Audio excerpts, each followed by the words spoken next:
Lesson 3. Ignorance versus Nescience.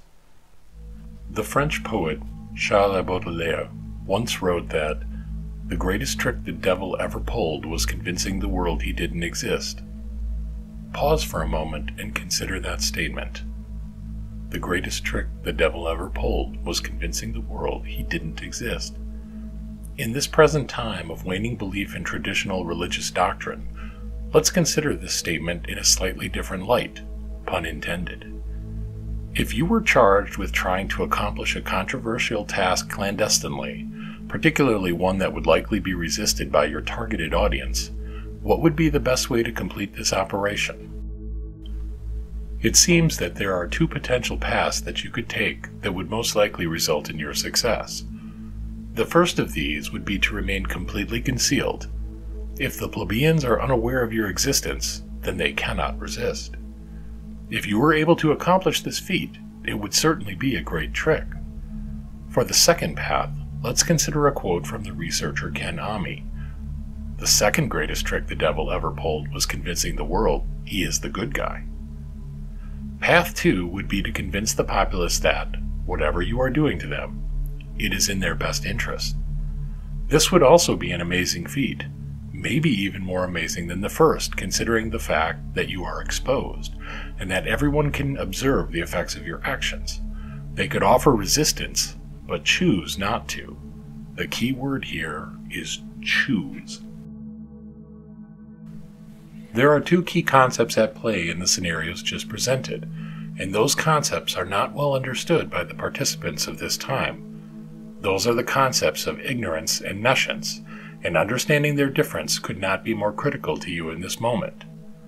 Again, you have been intentionally misled to believe that these terms are interchangeable and mean the same thing, and you would be incorrect to do so. In fact, the most are familiar with the term ignorance, few have heard of nescience. Even dictionaries will sometimes blur the distinction, so the confusion is understandable. Let's dispel with this confusion and define these terms here.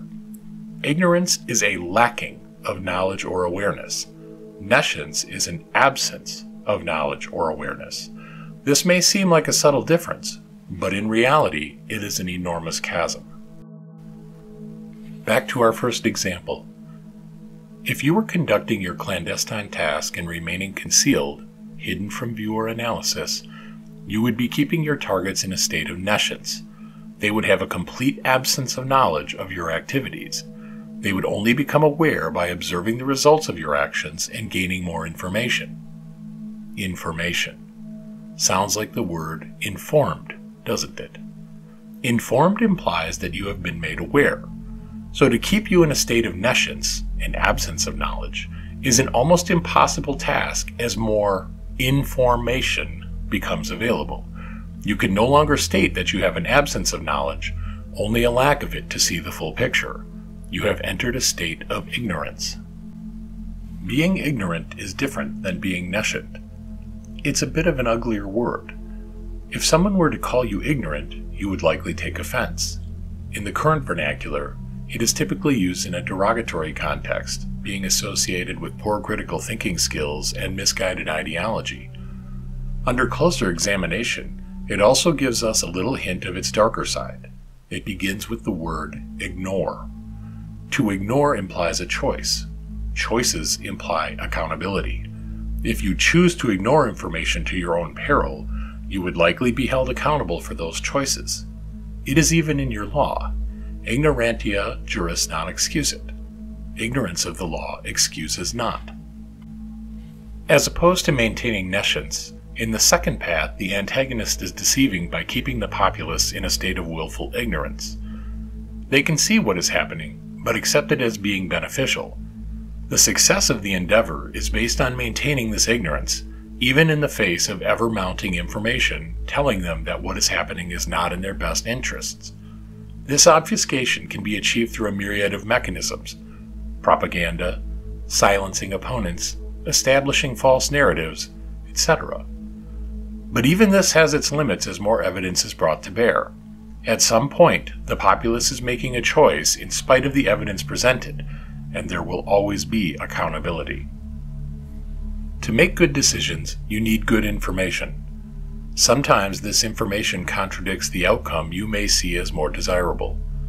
How many issues are present in your current time where you remain nescient? How would you know? When is it your responsibility to find out? How many issues where you remain ignorant?